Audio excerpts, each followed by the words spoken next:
In this video, I'm going to show you how to permanently delete apps from your iCloud on an iPhone. Be sure to watch the video to the very end so you don't make any mistakes. Let's get started, guys, and first off we need to head over to Settings and then tap right here at the very top at our name. After that, tap at iCloud. And down below here, we can easily find iCloud Backup. First off, get into it. Here, it will show you all your backups from all your devices associated with that particular Apple ID in which you've signed with your devices.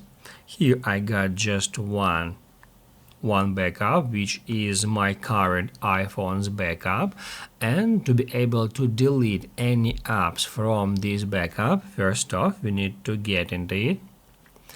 After that, we need to wait for a while until this data is loaded. It can take some time, depends on your backup size, which is displayed right here. My backup size is 18 gigabytes.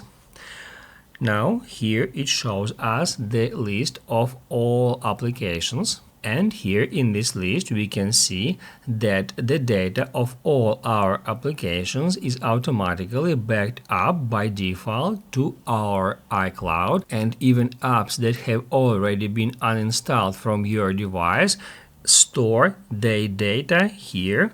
We can see that this app marked with this gray icon, which means that this app has been uninstalled from my iPhone. However, I still have its data on my iCloud account. And now I'm going to show you how we can easily remove that data, because it's very simple. All we have to do is just turn this switcher next to this app off to stop syncing this app data with the iCloud.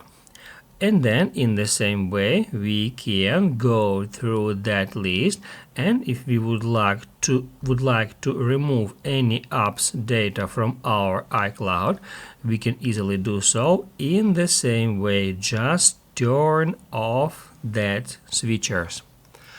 Basically, guys, that's it. So if this video was helpful for you, don't forget to hit the like button.